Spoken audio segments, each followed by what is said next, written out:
हाय नमस्कार दोस्तों, हमारे चैनल में आपका बहुत बहुत स्वागत है। दोस्तों आज मैं कल जो टेस्ट हुआ था सेट संख्या 10 का उसका डिस्कशन लेकर आया हूं, जो कि आने वाले exam railway loco pilot, group D technician, Indian army, navy, air force, Bihar SSC जो भी एग्जाम होने वाले हैं सभी एग्जामों के लिए बहुत ही इंपॉर्टेंट है। तो दोस्तों आप इस वीडियो को अंत तक देखें, क्योंकि इस वीडियो में उन सारे क्वेश्चन को कवर किया गया है जो एग्जाम में बार बार पूछे जाते हैं।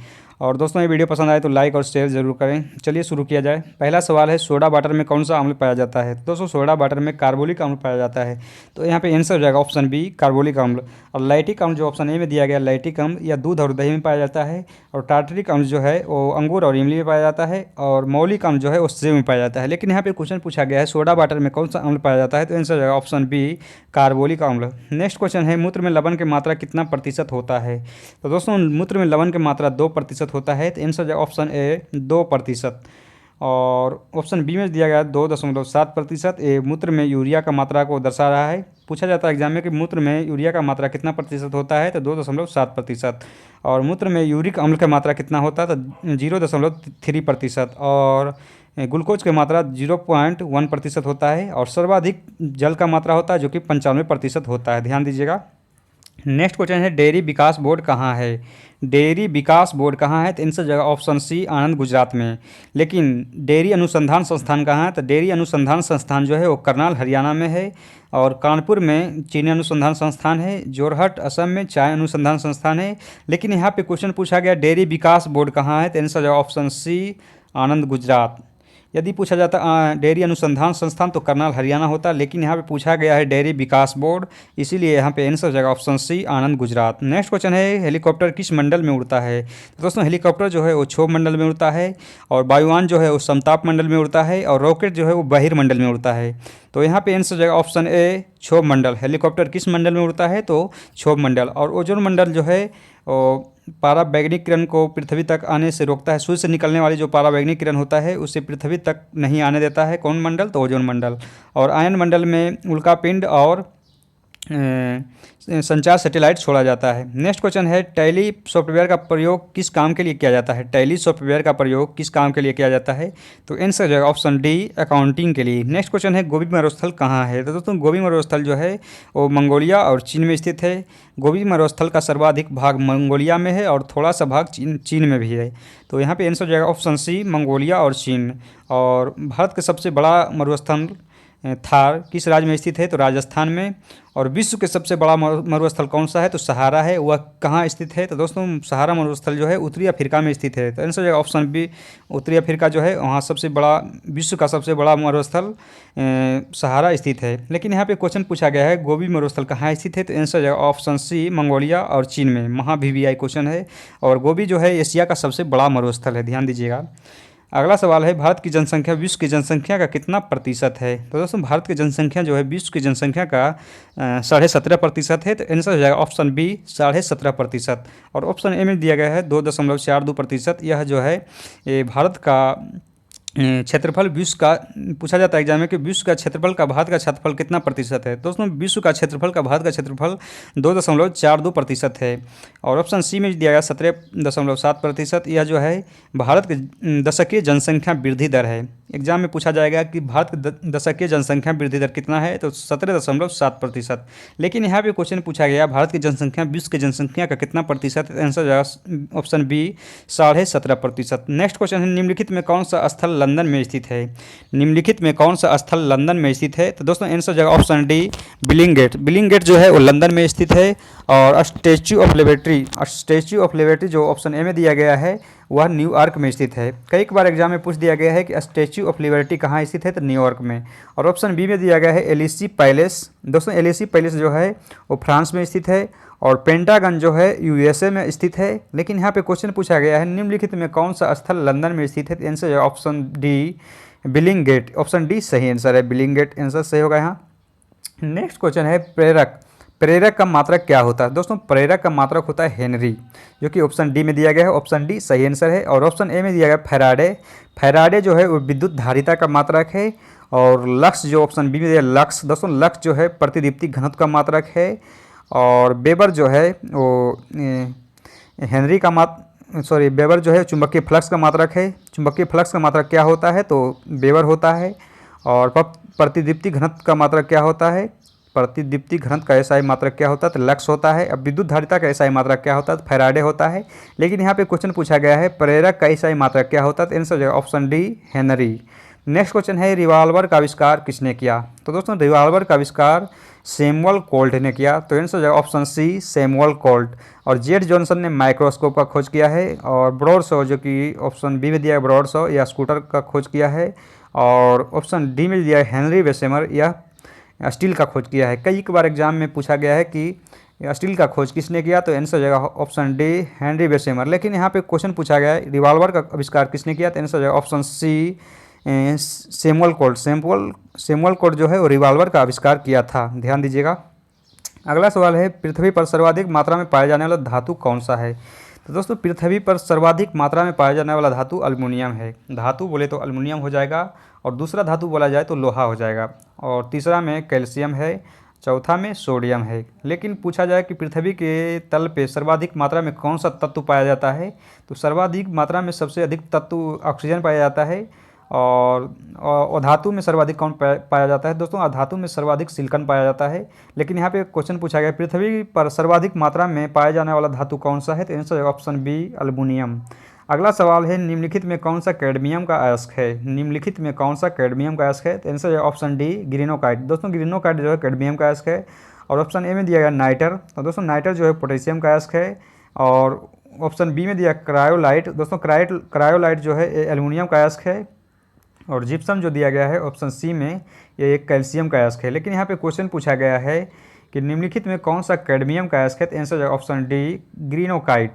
अगला सवाल है किसके उपस्थिति के कारण कांच का रंग गहरा नीला होता है? किसके उपस्थिति के कारण कांच का रंग गहरा नीला होता है? तो आंसर जगह ऑप्शन सी कोबाल्ट ऑक्साइड। दोस्तों कोबाल्ट ऑक्साइड के कारण कांच का रंग गहरा नीला होता है। और कैडमियम के उपस्थिति के कारण कांच का रंग पीला होता है। फेरस ऑक्साइड के कारण कांच का रंग फेरस ऑक्साइड के कारण जो है कांच का रंग हरा होता है। और फेरिक ऑक्साइड के कारण कांच का रंग भूरा होता है। ध्यान दीजिएगा फेरिक ऑक्साइड बोले तो कांच का रंग भूरा, फेरस ऑक्साइड बोले तो कांच का रंग हरा, कैडमियम ऑक्साइड बोले तो कांच का रंग पीला, और कोबाल्ट ऑक्साइड बोले तो कांच का रंग गहरा नीला।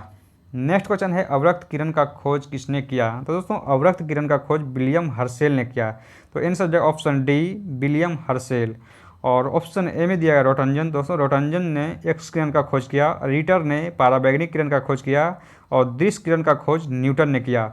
नेक्स्ट क्वेश्चन है निम्नलिखित में कौन सा विद्युत चुंबकीय तरंग है? तो दोस्तों विद्युत चुंबकीय तरंग यहाँ पे है ऑप्शन डी पाराबैंगनी किरण।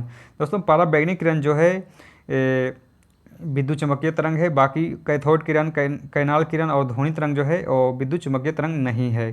तो यहाँ पे आंसर ऑप्शन डी पाराबैंगनी किरणें। नेक्स्ट क्वेश्चन है कान पर ध्वनि का प्रभाव कितना समय तक रहता है? तो दोस्तों कान पर ध्वनि का प्रभाव 1/10 सेकंड तक रहता है। तो आंसर ऑप्शन डी 1/10 सेकंड। अगला क्वेश्चन है एक कैलोरी कितने जूल के बराबर होते हैं? तो दोस्तों एक कैलोरी में 4.186 जूल होता है। 4.186 जूल होता है। एक कैलोरी बराबर कितना जूल होता है? तो 4.186 जूल। यदि पूछा जाता है कि 1 किलो कैलोरी बराबर कितना जूल होता है? तो 1 किलो कैलोरी बराबर 4146 जूल होता है, जो कि ऑप्शन ए में दर्शाया गया है। बहुत ही इंपॉर्टेंट है। लेकिन यहाँ पे क्वेश्चन पूछा गया है एक कैलोरी से पूछा गया, इसीलिए यहाँ पे आंसर हो जाएगा ऑप्शन बी 4.186 जूल। यदि किलो लगा दिया जाता तो यहाँ पे आंसर बदल जाता। ध्यान दीजिएगा। अगला सवाल है संविधान सभा के प्रारूप समिति का अध्यक्ष किसे चुना गया था? संविधान सभा के प्रारूप समिति का अध्यक्ष किसे चुना गया था?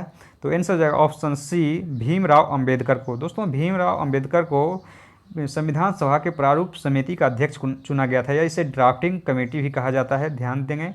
और ऑप्शन ए में दिया गया डॉक्टर राजेंद्र प्रसाद। दोस्तों डॉक्टर राजेंद्र प्रसाद को संचालन समिति या राष्ट्रीय ध्वज समिति का अध्यक्ष चुना गया था। और पंडित जवाहरलाल नेहरू को संघीय संविधान समिति एवं संघ शक्ति समिति का अध्यक्ष चुना गया था। और सरदार वल्लभ भाई पटेल को प्रांतीय संविधान समिति का अध्यक्ष चुना गया था, ध्यान दीजिएगा। लेकिन यहाँ पे क्वेश्चन पूछा गया है संविधान सभा के प्रारूप समिति का अध्यक्ष किसे चुना गया था? तो आंसर जगह option C Bhimrao Ambedkar. Next question है किस अनुच्छेद में समान कार्य के लिए समान वेतन का वर्णन किया गया है? किस अनुच्छेद में समान कार्य के लिए समान वेतन का वर्णन किया गया है? तो आंसर है ऑप्शन सी अनुच्छेद 39 का को में अनुच्छेद 39 के को में यह दर्शाया गया है कि समान कार्य के लिए समान वेतन दिया जाएगा। और ऑप्शन ए में दिया गया अनुच्छेद 17। दोस्तों अनुच्छेद 17 में अप्रियता का अंत दर्शाया गया है और अनुच्छेद 18 में उपाधियों का अंत के बारे में उल्लेख किया गया है और अनुच्छेद 40 में ग्राम पंचायत का गठन के बारे में उल्लेख किया गया है। लेकिन यहाँ पे क्वेश्चन जो पूछा गया किस अनुच्छेद में समान कार्य के लिए समान वेतन का वर्णन किया गया है, तो आंसर है ऑप्शन सी अनुच्छेद 39 के को में। बहुत ही इंपॉर्टेंट है। अगला सवाल है अंग्रेजी ईस्ट इंडिया कंपनी का स्थापना कब हुआ। अंग्रेजी ईस्ट इंडिया कंपनी का स्थापना कब हुआ, तो आंसर है ऑप्शन ए 1600 ईस्वी में। दोस्तों 1600 ईस्वी में अंग्रेजी ईस्ट इंडिया कंपनी का स्थापना हुआ था और 1602 ईस्वी में डच ईस्ट इंडिया कंपनी का स्थापना हुआ था। एग्जाम में पूछा जाएगा कि डच ईस्ट इंडिया कंपनी का स्थापना कब हुआ था, तो 1602 ईस्वी में। और फ्रांसीसी ईस्ट इंडिया कंपनी का स्थापना कब हुआ था, तो 1664 ईस्वी में। ध्यान दीजिएगा। लेकिन यहाँ पे क्वेश्चन पूछा गया है अंग्रेजी ईस्ट इंडिया कंपनी का स्थापना कब हुआ था, तो आंसर है ऑप्शन ए 1600 ईस्वी में। अगला सवाल है 2018 के बजट में कब तक किसानों की आय को दुगना करने का लक्ष्य रखा गया है। दोस्तों 2018 के बजट में यह बताया गया है कि 2022 तक किसानों के आय में किसानों के आय को दोगुना कर दिया जाएगा। कब तक, 2022 तक। ऑप्शन डी सही आंसर है। और नेक्स्ट क्वेश्चन है उच्च अनुभार वाले बहुलक को क्या कहते हैं। तो दोस्तों उच्च अनुभार वाले बहुलक को प्लास्टिक कहा जाता है। तो आंसर यहाँ पे हो जाएगा option B plastic. Next question है वोल्टेज सेल का एनोड किसका बना होता है। तो दोस्तों वोल्टेज सेल का एनोड जो होता है वो कॉपर का बना होता है, तांबा का।